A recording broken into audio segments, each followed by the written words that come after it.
So, hello everyone. We are the panel about creativity with AI in music production. Um, I will present briefly everyone in this panel. So, first of all, we have Thais Bazin, who's a researcher at Sony CSL. From Sony, we also have Ikuko Matsusaka-san, working at CSL Tokyo. We have the artist Huel Lamort, and we have a French journalist called Sofian Fanen. So we are improvising a little bit since Ernesto Alessandro, who was supposed to do the moderation, just had a health issue, so he had to leave. So it will be a little bit of improvisation, but we'll do our best. So first of all, it would be great if maybe everybody could present a little bit the reason why you are here at this panel, and I'm very happy to have all of you at this panel. So Ikuko, yes, if you could a little bit present yourself. Yes. Hello, I'm Ikuko Matsusaka, and I'm responsible for technology promotion in Sony's CSL Tokyo. So I'm based in Tokyo. Uh, I'm mainly working on development and business creation for flow machines, which is our AI technology in our lab, together with Sony Music Japan and also Sony Music Publishing Japan. So today I would like to share about our CSL road activities and also the history and why we are participating in this music creation with AI from Tokyo side point of view. Thank you very much, Ikuko. And now, Sofian Fanen, you're a French journalist. I've known you for many years now. I think that in France there are not so many journalists specialized into music and technology, and so I thought that you were the right person for this panel. Could you please explain a bit why you're at this panel about music and AI? Yes, hi. Yes, the field is quite new, and there is not so many journalists working both on artistic side and the whole creative side and industry side also. That's what I'm doing. And so I started to be interested in AI and music 2, 3 years ago, because just I was seeing things were moving in this field. We saw different albums and records coming out, and that's what's interesting for me, is that we are living. I think we are living the moment when AI is moving into pop music and into music that reach everyone or almost everyone, and leaving IRCAM and other labs like that, because it's been alive for quite many years, of course, but it was still stuck in research labs and so on. And so I wrote a long series of articles for my newspaper, which is called Les Jours in France, and about how AI is reaching the whole pop music field. And I won for that. I won the Reeperbahn Music Journalist Prize 2 years ago, which is great for this field because it says that it's interesting and important. Thank you very much. And now I ask Huel Lamort to maybe present the reason why she is on this panel today. Yeah, so I'm very happy to be here. I'm a composer, producer, arranger. I'm a conductor as well, and I worked for almost a year with Sony CSL, testing some tools that they had created in a musical way, meaning making music with them. And at the end, we ended up creating an EP together, featuring 5 tools that I had worked on. And yeah, I was able to have a really in-depth experience working in their labs and seeing how everything was done, and really collaborating with the researchers on making the tools work better and better. in a way that they would really serve creativity and musicality for a producer, for instance. So yeah, that's basically a resume of my journey with CSL so far. Thank you very much. And last but not the least, there is Théis Bazin, who's a researcher at Sony CSL. And maybe you can explain your reason that you are here with us and what you're researching. Yeah, hi. So I've been working with CSL for the last 3 years, I'd say. And I'm actually doing a PhD with Sony and IRCAM in Paris as well. I really enjoy the work what we're doing at Sony because I think we have kind of a different approach to what other companies and laboratories working on AI for music have. And this, I mean, the presence of Hugues Lamour is proof for that. The way we try and actually manage to collaborate with artists is very fun. And I myself am working and showing some prototypes here at the Maker Faire. We are having some nice results for now. I mean, people seem to be enjoying it, so it's very nice to be here and to join you for this panel. Thank you very much, Thais. As music and AI is something really secretive for many people, I'm going to show you a video that we prepared about Hugues Lamour's collaboration with us. It's a 3-minute video just to understand and so that we all have the same level of understanding of what it is to work with AI when you are a modern artist.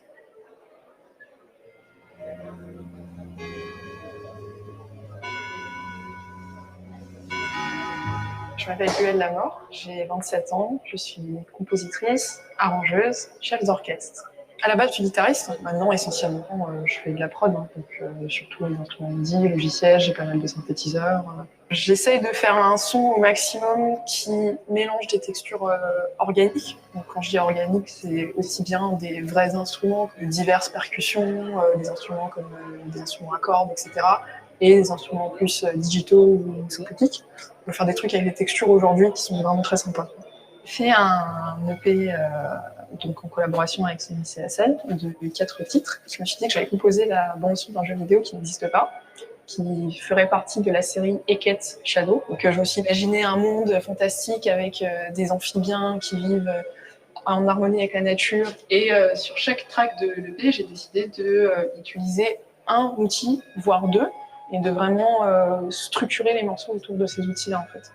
Les outils CSL, disons que faut imaginer qu'il y a plein d'outils différents qui font plein de choses différentes. Il y a des outils qui aident à la génération de rythmes, de mélodies. Il y en a d'autres qui font du sound design pur et dur. Mais ils ont tous en commun d'utiliser l'intelligence artificielle. Et ce que ça veut dire, c'est que c'est des outils qui apprennent en faisant. On leur fait essayer des combinaisons, différents settings. Et au fur et à mesure, l'outil va commencer un peu à comprendre ce qu'on aime et ce qu'on aime moins. Et on va finir par avoir des résultats de plus en plus affinés et de plus en plus proches de ce qu'on voulait faire à la base ou au contraire très loin de ce qu'on veut faire à la base. Et donc on peut avoir de très bonnes surprises aussi.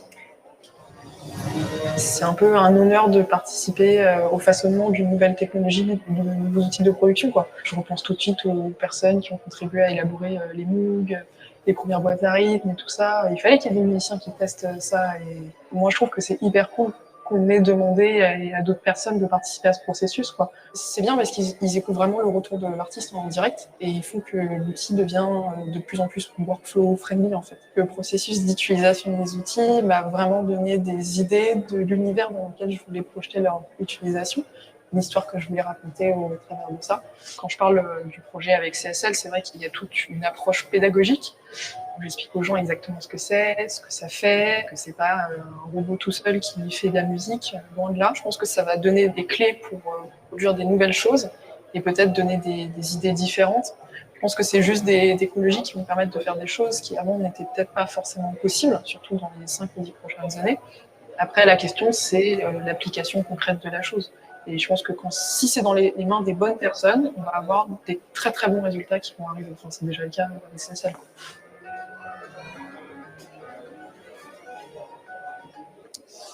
And so I think that this video was a good introductory to this discussion, and I think that it's something I would like to have here Sofian and Huel and also Ikuko about everybody speaks about AI as a technology that could replace artists. There are different labs in the world.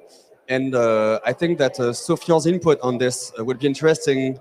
He has a good understanding of all the different labs about what is finally AI, what is the use of AI in music modern production. And also it would be interesting to have Uel's feeling about that, about what finally AI is going to change in the studio and how she used it herself. So I don't know who wants to start. Maybe it could be interesting to have Sofian Fanen's input on that, on what did you see, what did you understand, and what is for you the future of music production with AI, knowing the fact that there are different labs having different strategies. And so, yeah, let us know a bit about that. Try. I'll try. I'm just, I'm really speaking from a journalist point of view. I'm really not a technician. I'm not working in a lab. And obviously, I'm really not understanding everything that's happening in a technological way in labs. And I don't really want to, because what I'm writing is how those instruments, those new instruments are changing music production and are creating new music. But basically how it works, of course, it's interesting, and I try to understand the main parts of it and the neural networks and so on. But you don't have to understand how an electric guitar works or a drum machine works to feel what it creates, of course, and that's where I am today and where journalists also are. As Michael said, it's we journalists are quite lazy on this field in a general way, of course. Because every time you have a new lab or a new company putting big words on what they are creating, and a lot we see a lot of features, a lot of articles in the press that basically say, okay, computers are gonna create music alone today, and artists are over and so on. But it's really not what's happening, and it's really not what people want. In fact, in the labs and artists, of course, and in record labels and everywhere, and of course, if one day some computer can be creative in a really artistic way, it will be interesting one day. But at this moment, that's really not where we are. And so we have, in my work, I've seen that there is different parts, different labs and different companies that are really working on putting AI tools in musicians' hands.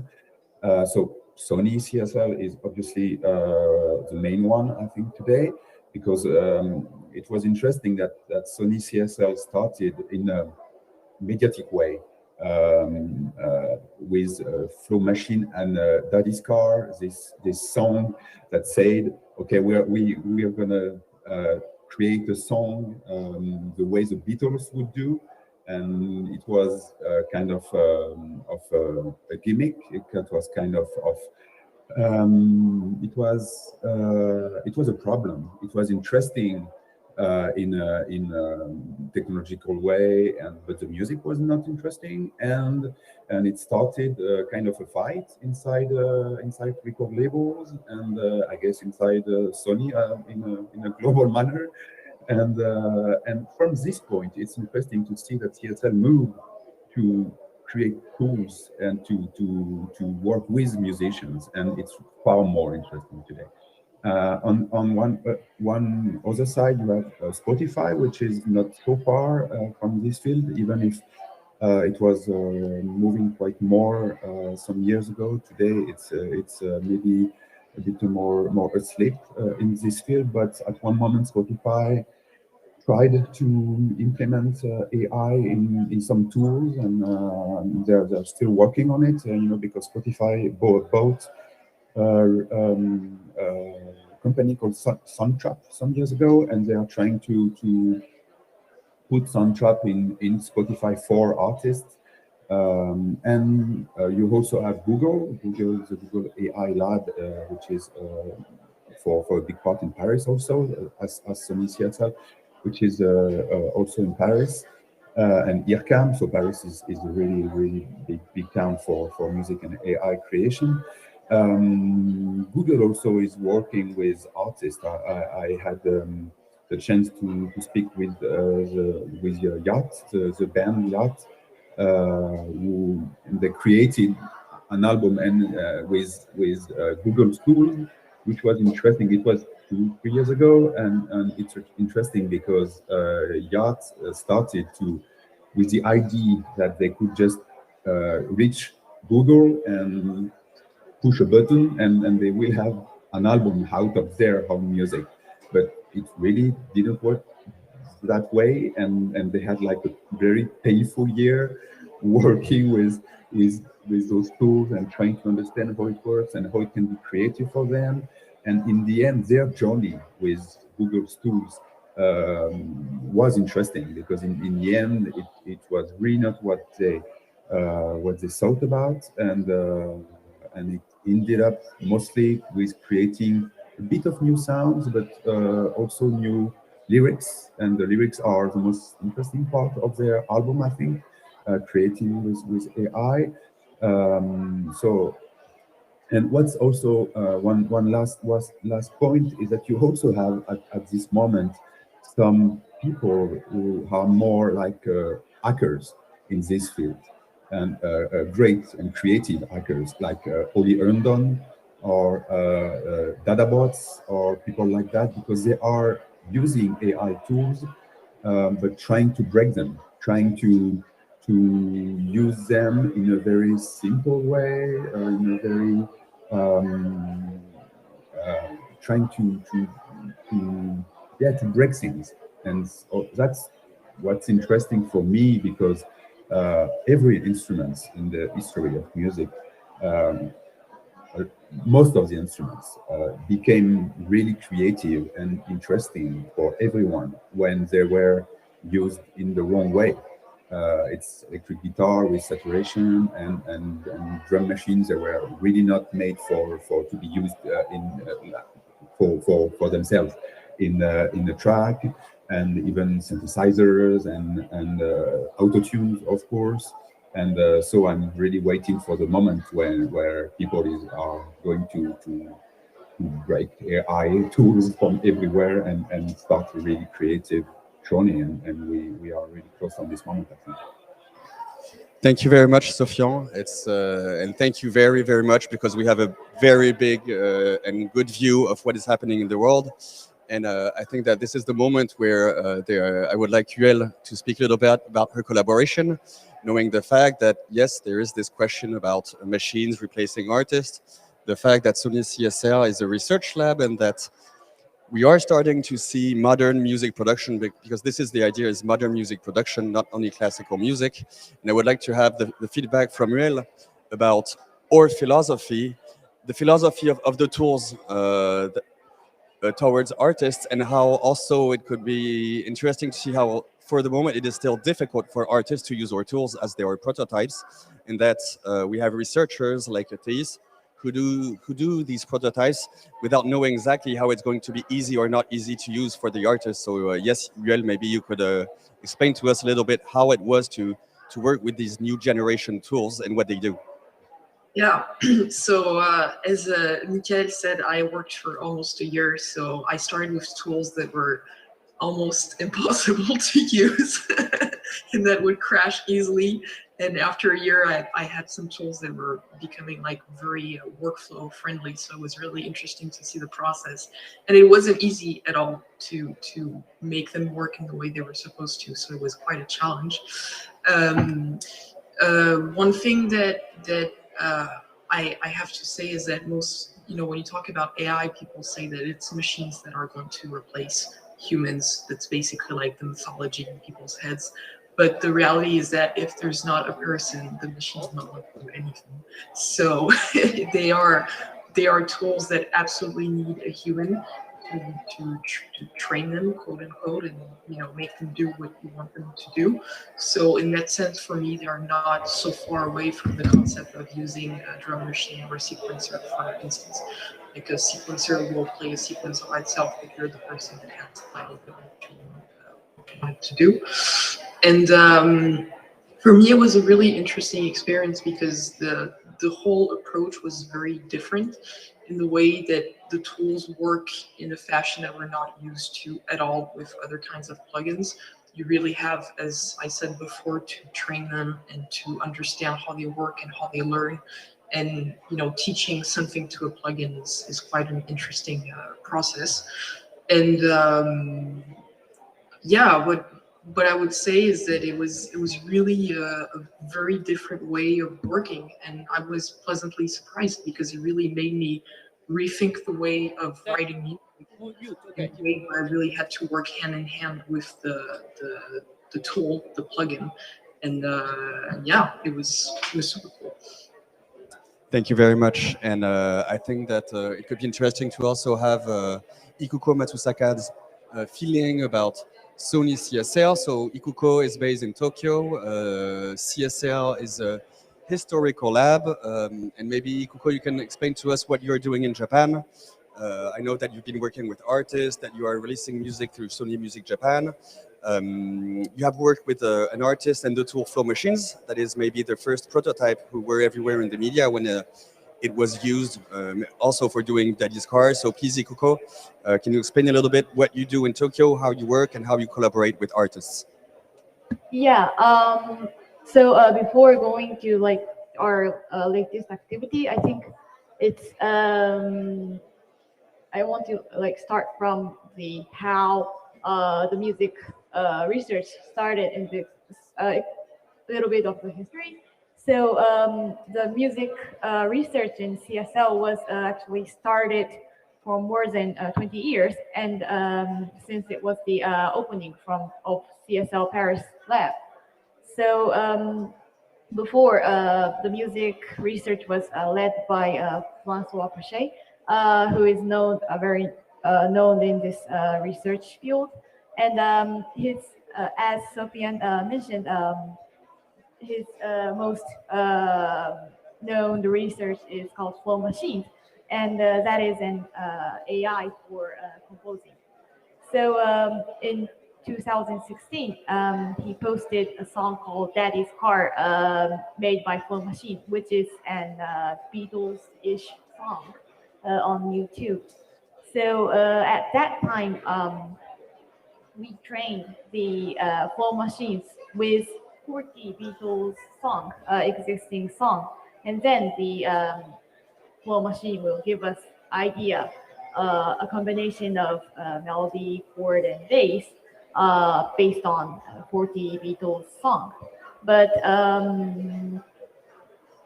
the point is that if you like play that idea, it's not going to be a nice song if you play back the idea AI gives to you. So as the creator, him or herself, has to like select which part to use or how to like, place that musical piece in the whole song. And of course, you need it to like, you need arrangement, or of course you need to like put lyrics to after the process. So Flow Machines contribution for the whole music production process was 10% or less. But at that time, because of some media communication, we were misunderstood as AI are trying to like replace artists. But what we wanted to like create wasn't those tools to replace artists. So what we wanted to do is we wanted to develop more practical tools for musicians and artists to be used for producing modern music. So from that time, we transfer Flow Machines technology from Paris to Tokyo for further development. And yeah, so at that time, from there, we started to work really close with Sony Music and the artists in Sony Music so that we can get feedback from the people who are actually producing music, not only the researcher in our lab. And talking about the Flow Machines, we've changed two things based on the given feedbacks. So the first thing is we changed Flow Machine as a plugin of a digital audio workstation. So before it was the output was shown in a scores, and it was working separately on a web browser. But as we wanted the Flow Machines to be used in the music production, the usual music production process. So we were given a feedback that it should be a plugin of a DAW. And second thing is we stopped using the existing songs. So before I said that in the Daddy's Heart time, we've used 40 Beatles song as a training data. But if that was research output, so that's not like illegal. But if we are working on like real music, real modern music, that's going to be like there are like barriers of using existing song as a training data. So we've stopped using those released music as a training data, and we've started to produce the musical data by ourselves inside the research lab. Thank you very much, Ikoko. And I think that you want to show a video of a collaboration you did with an artist in Tokyo. Yes, sure. So not only developing the Flow Machines, we are also doing some artistic collaboration with Sony Music Japan. So today, I think I can show the video of our latest collaboration with a Japanese artist called Chazumabo. So can you play it?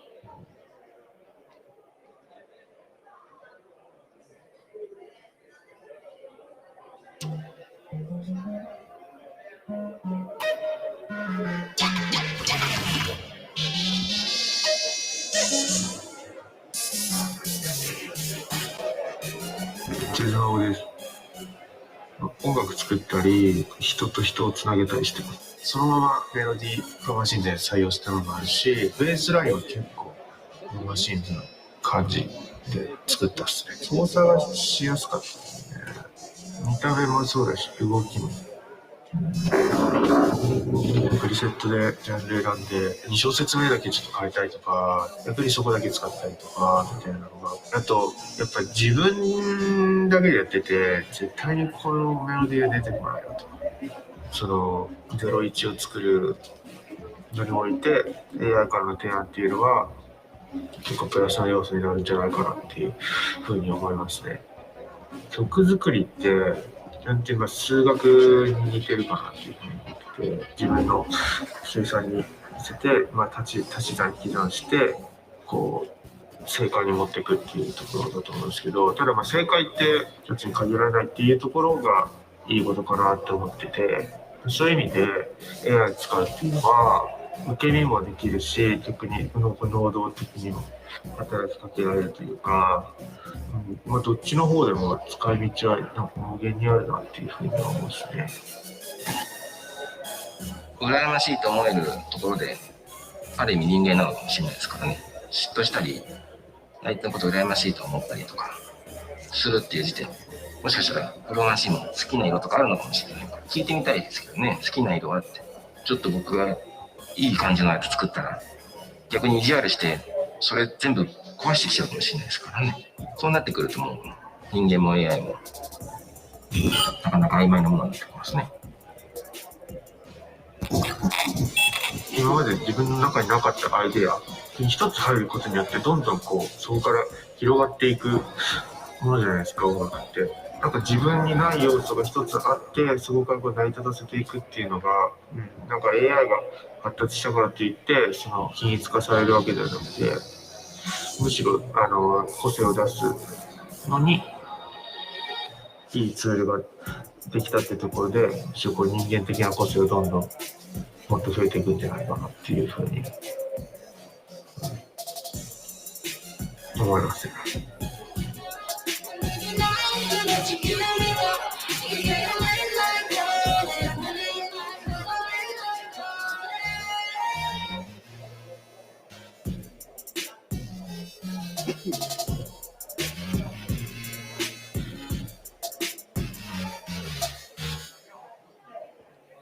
Thank you very much. And so I think that the interesting part here is that Flow Machine was developed in 1996, that it is now a product after being for long years a prototype. And that's the moment where I think that it would be interesting to have a Théis input and also a discussion with UL, but also Sofian. I've read your papers, and I would like you. I don't know when, but that you speak about the thing about back and researchers, because it's in many of your papers, the relationship researchers have with back, and we are trying here at Sony CSL to work into modern music production. And yeah, Théis, it would be interesting to have your input on how you work AI, how long it takes to make AI models, and how sometimes it is kind of complicated in modern music production to make tools that can fit easily and quickly into an artist workflow, because I'm not a technical person, but I just see that you can have the best technologies, the latest technologies.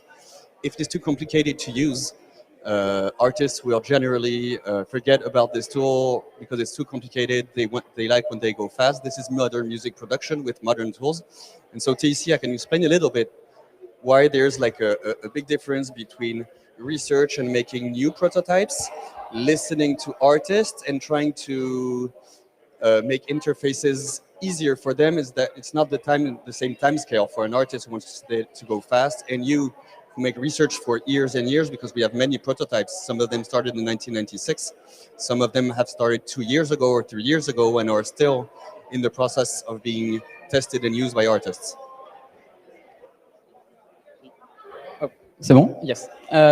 So, yeah, thanks for the question. I think the interesting part is that there are, it's going to be maybe obvious, but there are a lot of moving pieces when building a tool for musicians using AI. And I will go from my own experience with the tool I'm building at CSL at the moment, which is Notono. And it's a new approach to sound synthesis based in visual transformations.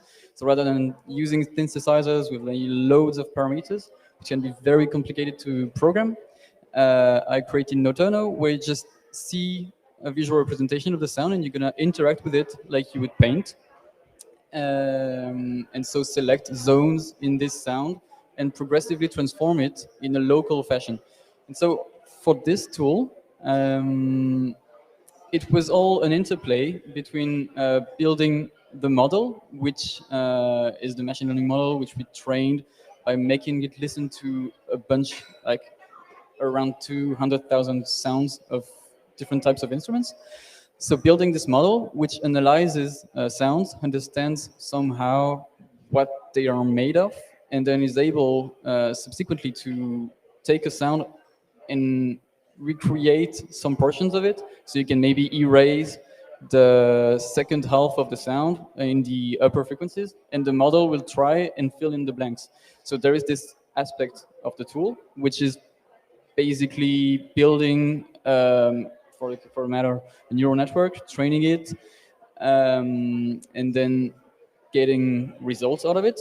But then there is, and traditionally in development approaches, there is a totally other aspect of it, which is building the interface.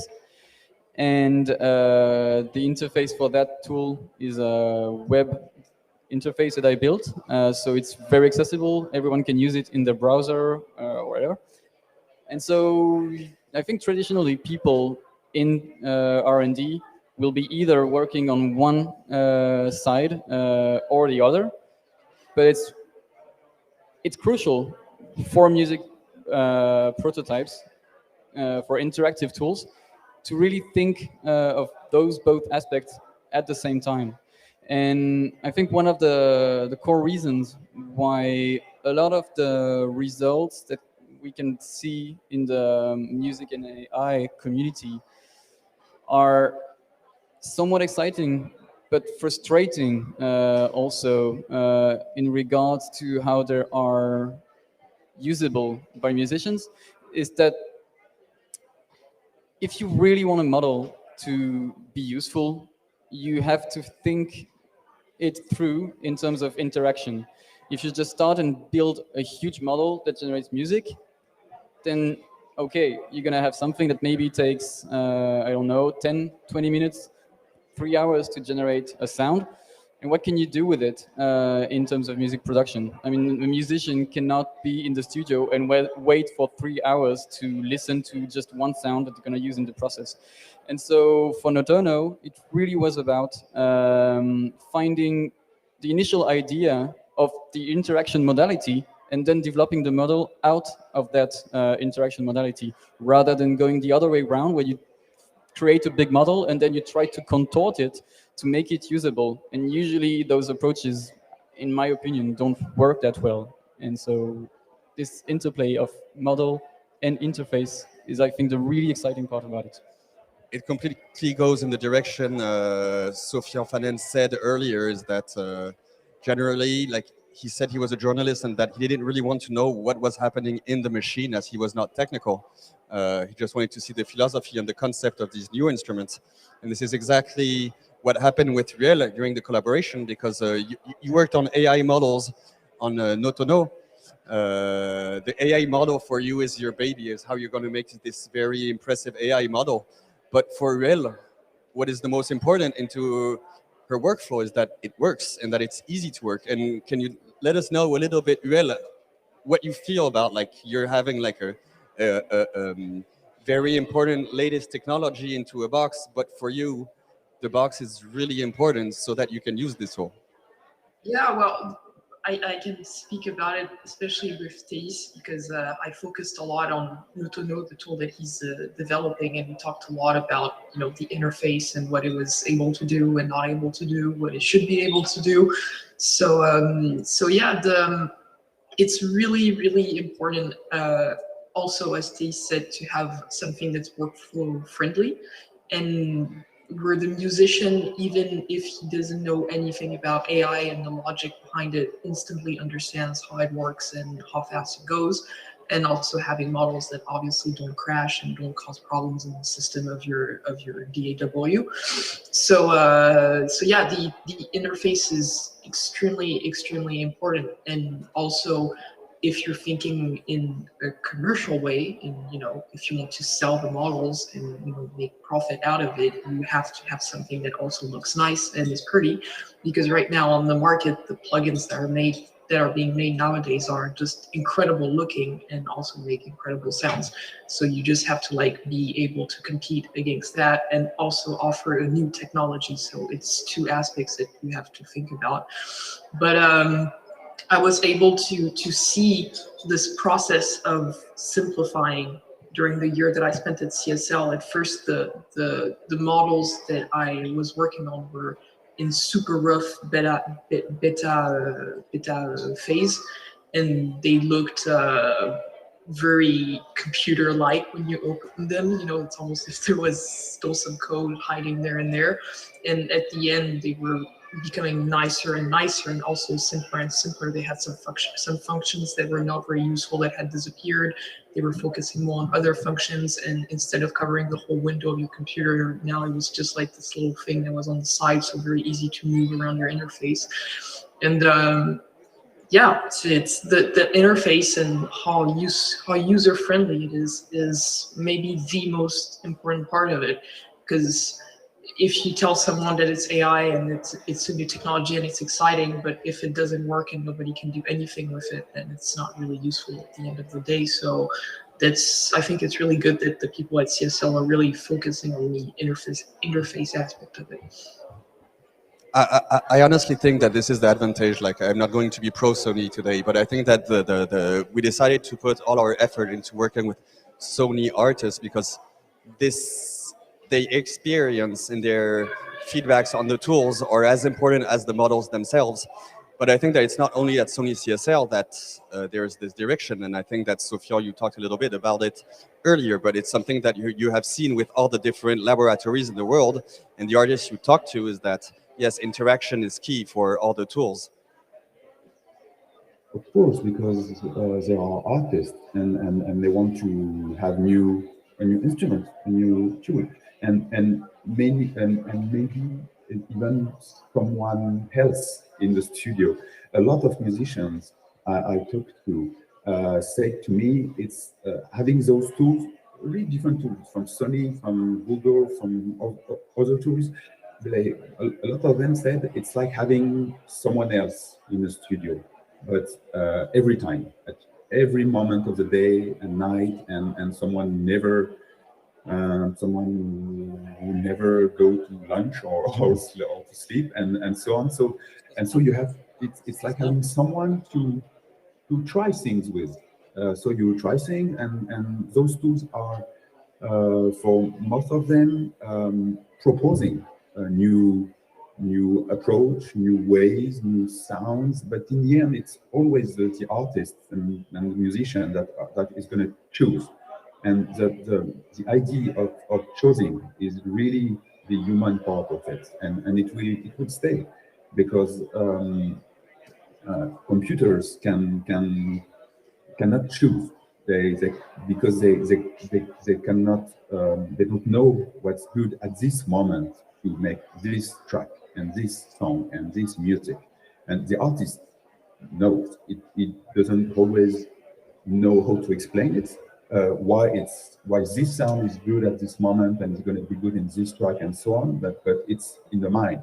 And that's what's interesting in this process. It's that it's an exchange. Computers, instruments, and AI and artists, and everybody is talking to each other and working with each other. And so it's bringing musicians new ways of a lot of time musicians say it's like writing, like for me, I'm writing a lot of articles and books and so on, and sometimes you don't know how you go. You know the point A and you know the point C, but the point B is a bit you don't really know how to go from A to C. And those tools can propose you ideas and ways, and maybe they're not going to be good. Maybe you're gonna invent your own B, but it's gonna move in your brain, and it's always good to have something to activate your thoughts, because sometimes you are just stuck somewhere and you don't know how to make the next move. Thank you very much. I think that at Sony CSL, the researchers are trying to understand how AI can be helpful for artists and musicians. We have some creative companions, some sound synthesizers. We have some mixing experts. It would be interesting. Sophia Faden said that with AI, you have someone else in the studio. You have used many of our tools. What can you say about that, having something or someone in the studio with you? Well, I don't know, because I wasn't really on the approach of having the machines work, during my whole day. I was really using the plugins for one thing specifically. So my approach was a little bit different from that.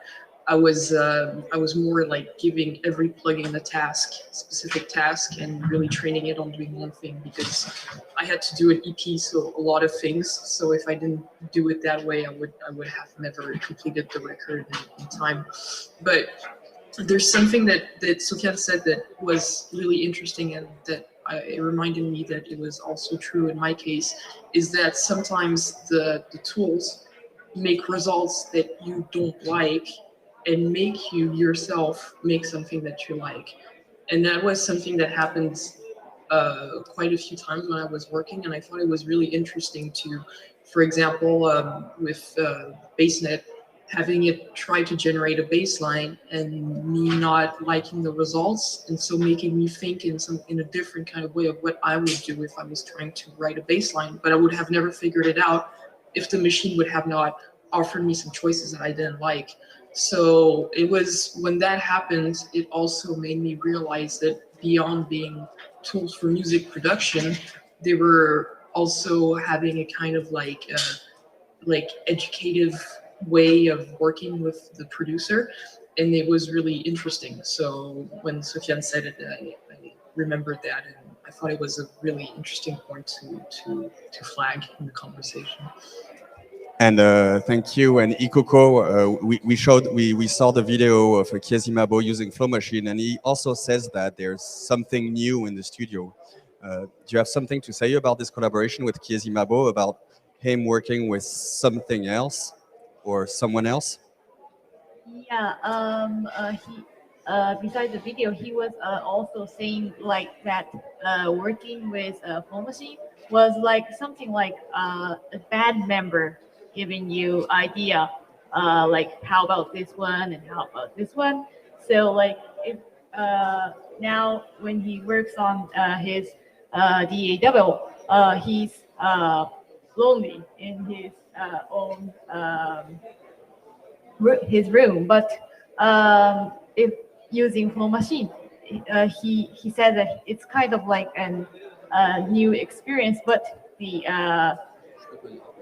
like the new band member creating together. And I want to add something.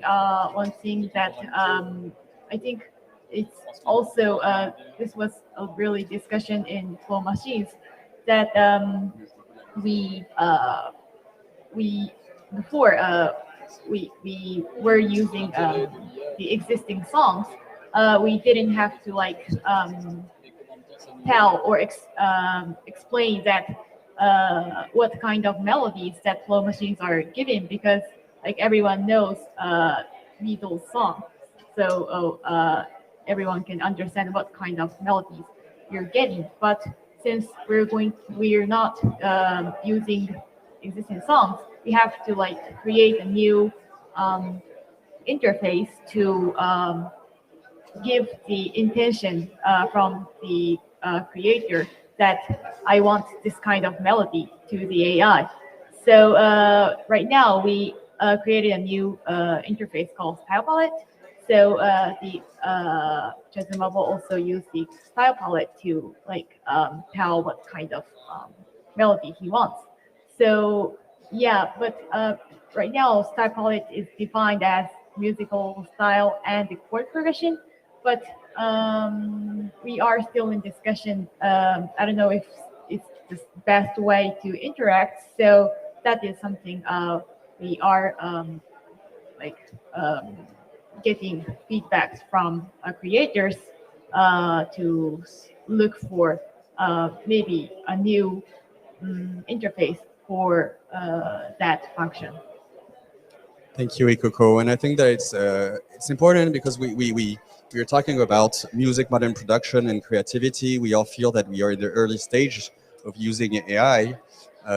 We focus mainly on the artists, but all these prototypes that are developed at Sony CSL are also imagined and developed and trained by brilliant researchers. So maybe Thais, you could also explain the difficulty sometimes to collaborate with artists because they want a new interface, they want a new model. It has to go quickly, but on your side, it's not as easy as just changing a button on an interface.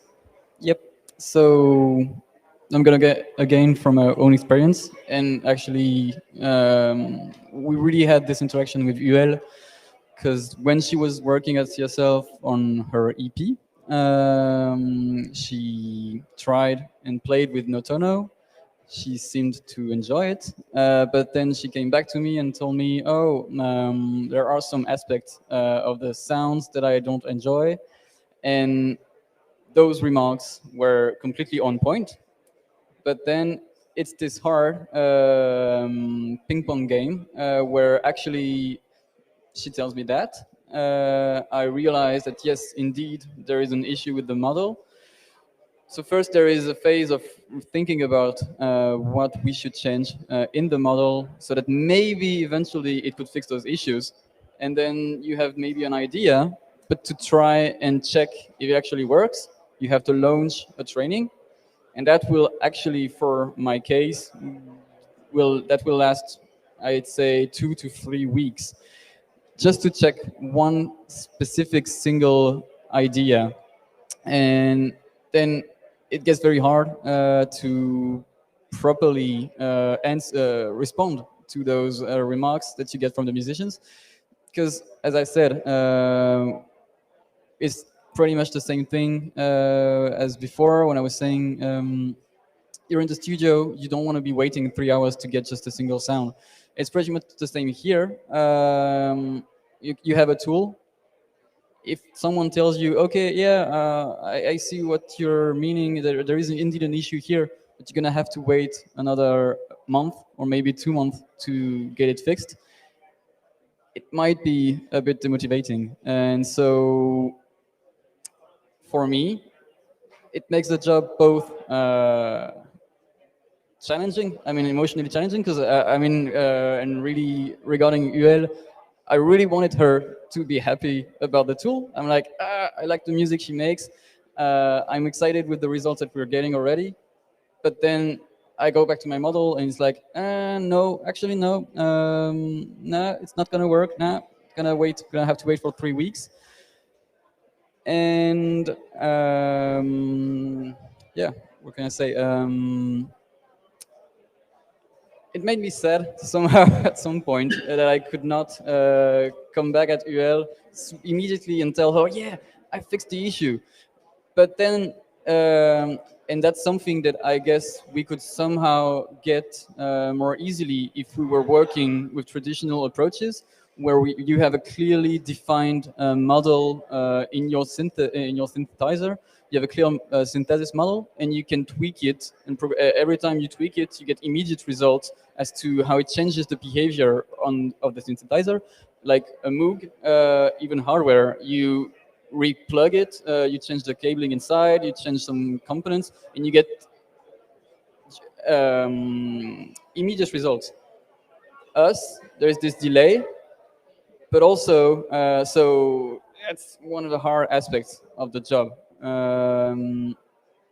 But then, as I said before, it's all this interplay between working on the interface, working on the model, and the nice thing about it in the end, still though, is that there is a lot of things that can be done without having to actually get into this hard aspect of waiting for 3 weeks or maybe waiting for 5 months to get a better model. And I think with UL, we kind of managed to make it work out.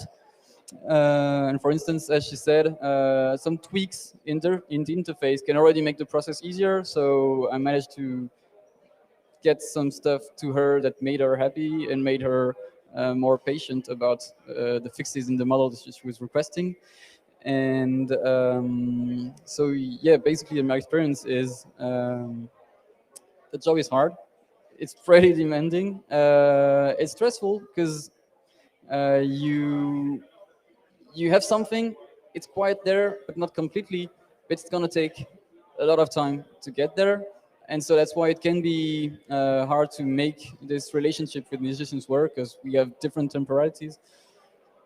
But all in all, I think at least for US EP, the results were fun and nice to listen to. So, and maybe the second EP or another collaboration in the future will have even better sounds and more exciting aspects. So I don't know.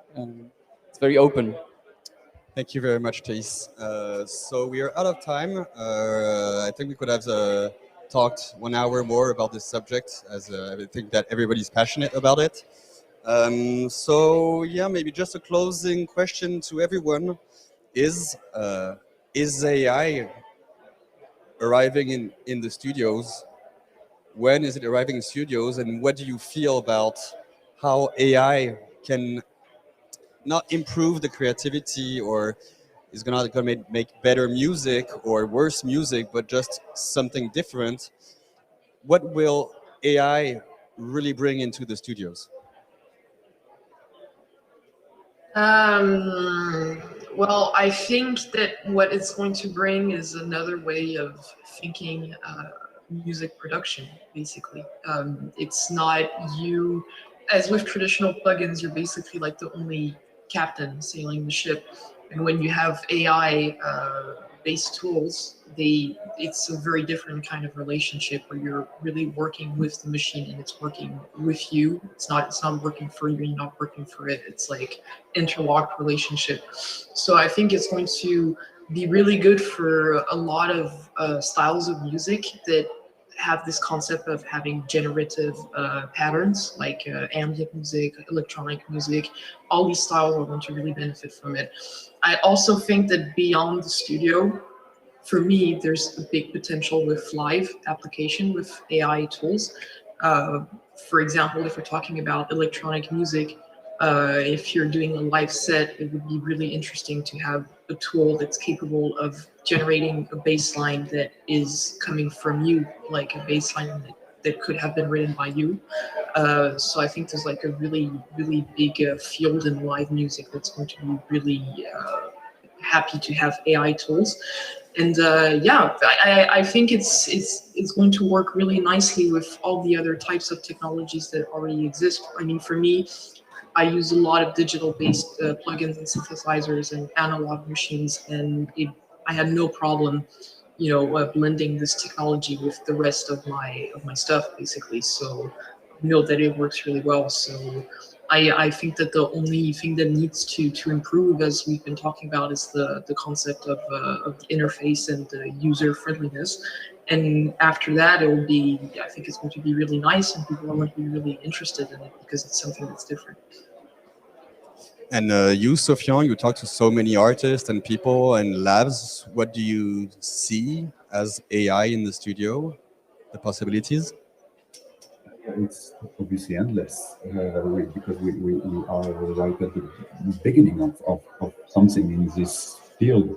And the interesting moment for me is that when it's going to be out of the studio, in fact, because at the moment it's still, as you well said, it's still not always user friendly and so on. So yeah, there is an improvement to do, but it's going to come quickly, obviously. And the moment when those tools are going to enter simple programs and stuff, like the influence of Fruity Loops, like for example, FL Studio, which is just a program that had changed a lot of music around the world since 10 years and maybe more. It's quite simple and it cannot do what other programs can do, obviously, but a lot of artists are using it and changing the music and making it evolve and making us rethink the music and so on. So when those AI tools are gonna slowly enter other fields, other programs, and be quite everywhere, like drum machine and auto-tune is today everywhere and used by everyone. That's when it's gonna be really interesting to look at, because it's gonna enter big mainstream hits, but it's gonna also enter really underground music, and it's really important, and it's gonna make huge change, obviously. And but what I'm wondering, and I don't have the answer, is if we are gonna one day say, okay, this is the sound of AI. This is what AI created, like we can say with autotune or drum machines and so on. Or if AI tools are gonna just be like spread everywhere and changing deeply the creation of music, but not having a proper sound that you can say, okay, this is the sound of AI from 2023, for example, and I was there. I don't know if we're gonna see this moment, or if it's more of a more spread thing. It's a discussion we have a lot at CSL. Is the sound of AI something that exists? We still don't know. And you, Ikuko, from Tokyo, what is your vision about AI entering studios? Yeah, I believe that now AI is just this, the starting time. So right now AI is just supporting the existing music production process. But like talking with the artists coming to our studios, I think there will be a time that new kind of music produced using AI. So a totally different kind of genre, maybe.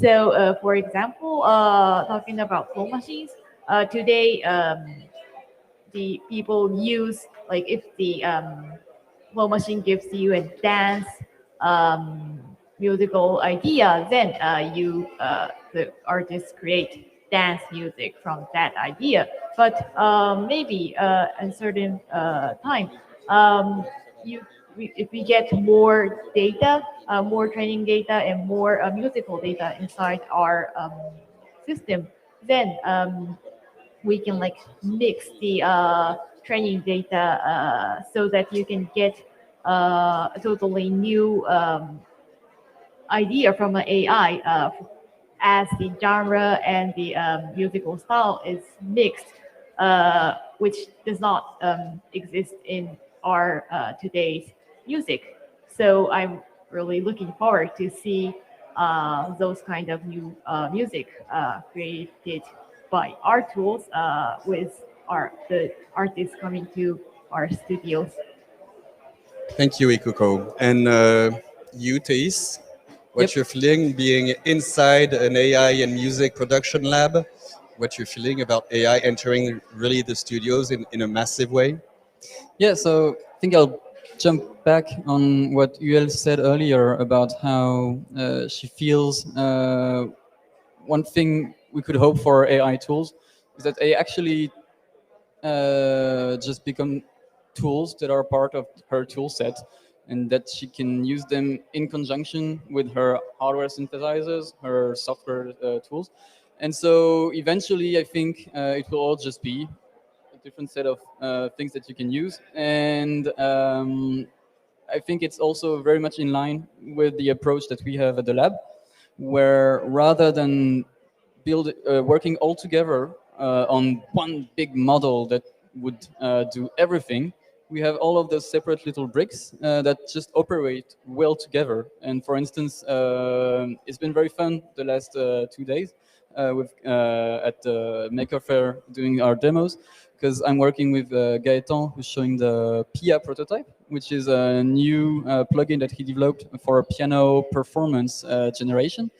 And it just gives us the opportunity of having this back and forth between one another. With Gaetan, we'll generate some piano performance with Pia, and then I render them in real time using sounds that I generate with Notono. Then, for instance, I could add bass lines generated by BassNet from CSL, or drum beats generated with DrumNet. Then we also have this other tool, BassGAN.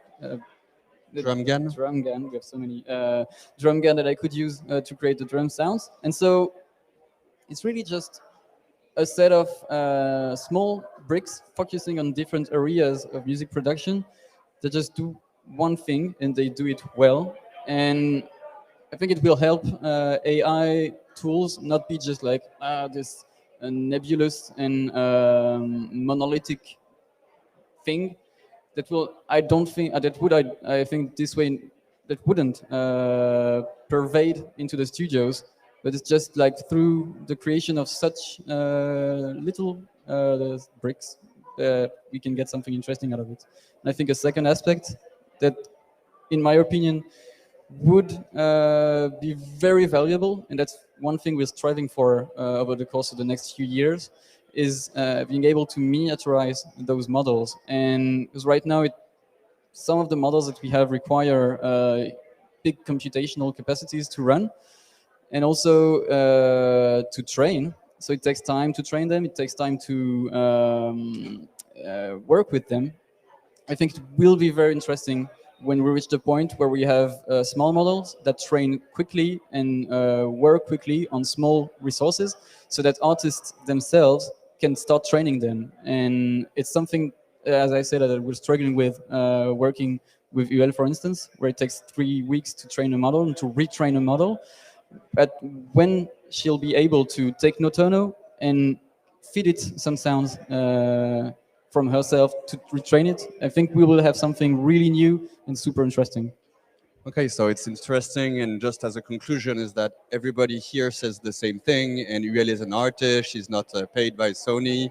Sofian is a journalist; he's here because he's a specialist of all the AIs. Ikoko and Thais and myself from Sony CSL is that finally the future of the studio is maybe many different small tools, ultra specialized to do something precise that you need at that moment in the studio, whether it's a bass line, whether it's sound design, some drum sounds, or you want an orchestration. But so it's small technological bricks for a special moment during the music production process. Yeah. Well, thank you very much. It was a little bit improvisation. I hope the moderator who was supposed to do it is well. We'll keep you in touch. Thank you a lot, Sofian. Thank you a lot, UL. Thank you a lot, Ikuko. And thank you a lot, Thais, for that great moment in Rome, in Paris, in Tokyo at the same time. Thank you very much. Goodbye. Thank you. Goodbye.